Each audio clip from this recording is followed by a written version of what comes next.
Launched in 2008, Spotify is a public Swedish company which specialises in podcast, video and music streaming. They have the technology and knowledge behind music streaming, the expertise in running a highly used popular global app, online digital advertising, and they also have offices in 20 different countries, which gives them the knowledge of these different countries and their domestic markets. They follow a matrix type organisational structure where the firm divides the around about 2,000 workers into squads of around 8 people, to work on a specific part of the product where the leadership is self-determined.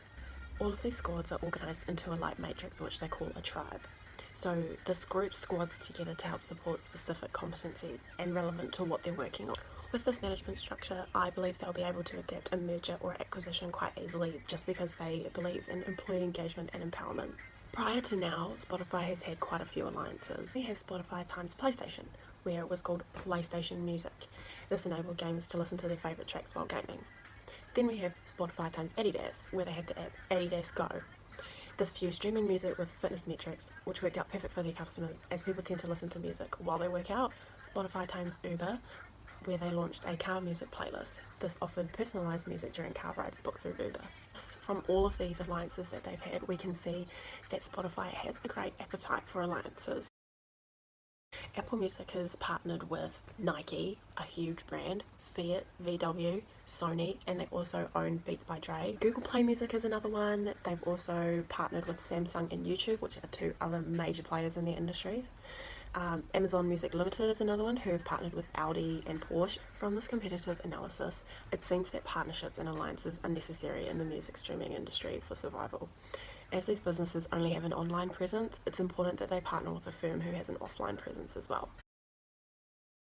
The first one is Spotify times Bose. So Bose is a direct competitor with Beats by Dre. Now that Bose is becoming more mainstream and known for their excellent quality, number 2 would be Spotify times Fitbit. So similar to the alliance that Spotify had with Adidas, but Fitbit actually tracks fitness metrics via a wireless technology on your wrist. Number 3 is the Spotify takeover of SoundHound. So SoundHound is an audio and speech recognising company. Its app, SoundHound, can be used to record and listen to songs for 10 seconds or less. It will then collect data and then spit out the name of the song and the name of the artist. The 5th one, and the one that I'm recommending, is the Spotify times Emirates joint venture. I think these two will work really well together. So increasingly Wi-Fi is being offered on these planes, so they can have the screen up in front of every customer, which also they can use a Spotify account. This will allow Spotify to have brand awareness. It will offer a unique selling point for Emirates, and people then, after they've been on this flight, will go home and think, oh, I really liked that streaming service, I'm going to make an account. As a joint venture, one firm is not responsible for the other one. So they're separate entities who only come together for this joint venture. Spotify will be able to communicate and cooperate in terms of the structure of making decisions and the authority that's delegated. Because of their matrix structured management system already, I think they're in a good place to be able to listen to Emirates, hear what they want, and then collaborate.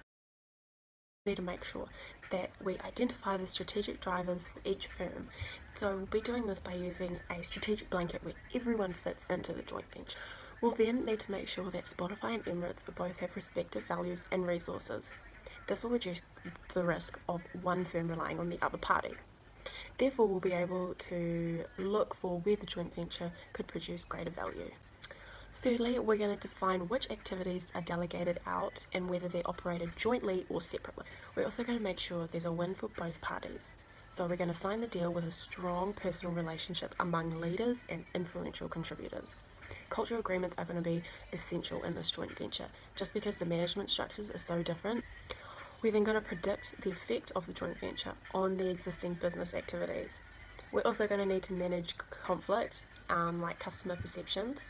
And lastly, after the joint venture, we need to measure the outcome consistently and set some clear expectations.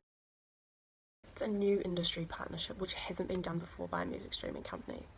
This gives Emirates a competitive advantage by being able to offer Spotify service on their flights, and it also gives Spotify the opportunity to obtain more customers through being able to use their service for free on these flights. Combining their resources is such a big advantage. So rather than Spotify trying to manufacture and fly their own planes, or Emirates trying to create a music streaming service, allows them to have rapid access to new technology and resources separately, which they can bring together. The culture in terms of management might be hard to fuse just because of the two structures are so different.